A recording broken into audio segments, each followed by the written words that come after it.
Senhoras e senhores, nós vamos dar início ao próximo painel. Próximo painel que tem como tema reforma tributária, impactos no setor da construção e mercado imobiliário. Para moderar esse painel, eu convido ao palco o vice-presidente da área de obras industriais e corporativas da CEBIC, Ilson José de Oliveira, a quem eu peço uma salva de palmas.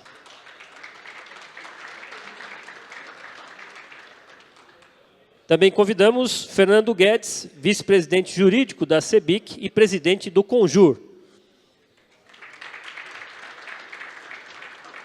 Rodrigo Antônio Dias, sócio, partner e fundador do escritório VBD Advogados.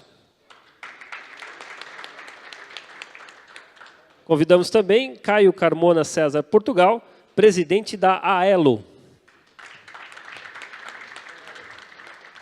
E Celso Petrucci, economista-chefe do Secov São Paulo.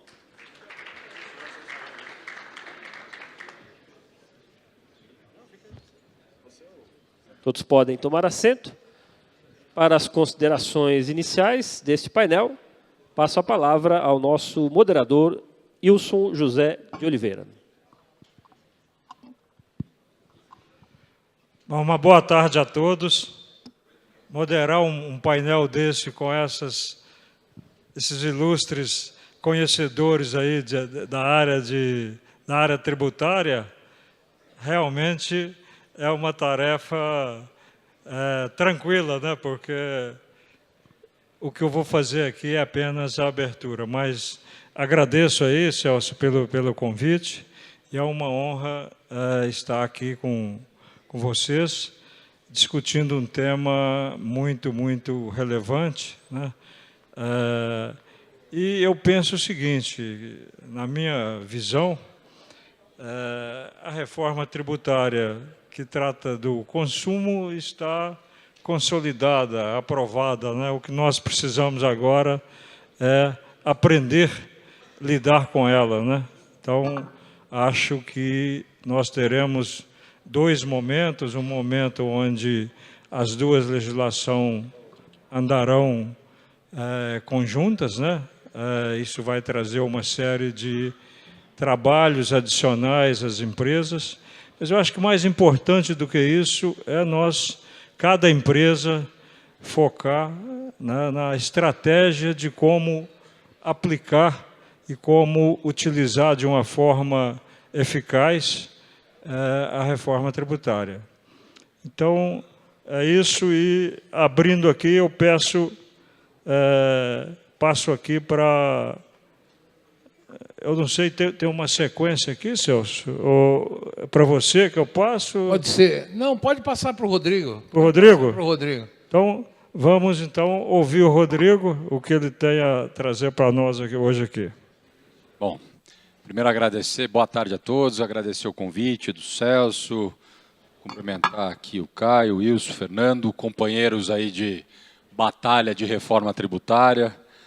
A gente estava conversando um pouco antes aqui do nosso painel, para talvez aqui trazer para vocês, mais do que aqui ficar falando um juridiquês aqui cansativo para vocês, de vai funcionar com redutor de ajuste, alíquota, calcula desse jeito, calcula daquele outro jeito, tentar passar para vocês aqui um pouco do que vai acontecer daqui para frente, né? O que a gente precisa, como é que a gente vai se preparar, ou como nós devemos nos preparar para entrarmos nesse novo mundo da reforma tributária. O Fernando depois vai fazer algumas provocações em relação a isso, mas eu queria dar um panorama geral para vocês, para a gente lembrar de onde a gente está saindo, para onde a gente vai, e aí sim falarmos desses desafios que nós temos para frente. Hoje, se pegarmos aqui as atividades que foram consideradas atividades que devem ter, né, ou merecem ter um regime específico dentro da reforma tributária. Estamos falando aqui de construção, incorporação, loteamento, administração com bens imóveis, intermediação imobiliária, locação. Estas atividades, dentro da reforma do consumo, receberam um regime específico de tributação. O que isso significa? Hoje, as nossas operações, quem faz incorporação, quem faz loteamento, quem faz locação, paga apenas o que em relação à receita recebida, PIS e COFINS. Se eu falar aqui para o Caio, falar, Caio, você tem ISS na tua operação? A resposta imediata do Caio vai ser não, porque eu pago PIS e COFINS, né, o 6,73 lá do loteamento. Quem está no RET vai responder, eu não pago ICMS, eu não pago ISS, o que eu pago? RET a 4%. E nós esquecemos, por isso que eu estou trazendo isso, que tudo que a gente tem de insumo, cimento, concreto, aço, todo o nosso insumo vem carregado do quê? ICMS, de ISS, de PIS e COFINS. Portanto, na atual forma de tributação, o jeito que nós lidamos com esses tributos é na linha de custo. A gente olha para isso e diz assim, quando o Gama vira lá para o pessoal lá de suprimentos dele hoje, ele fala o quê? Paguem o mais barato possível. Ele não quer nem saber o que tem de tributo lá dentro. Por quê? Porque tudo isso hoje é custo da nossa operação. A gente carrega isso como custo da operação, porque nós não recuperamos crédito. A nossa atividade não é uma atividade acostumada a esse sistema de não cumulatividade, de crédito e débito. E é assim que a gente coloca a operação. Para onde a gente vai? Esta nova forma de tributação, ela muda essa sistemática porque ela, a partir da implementação efetiva da reforma tributária, esses tributos serão calculados por fora do preço e, mais do que isso, eles vão gerar crédito para a gente.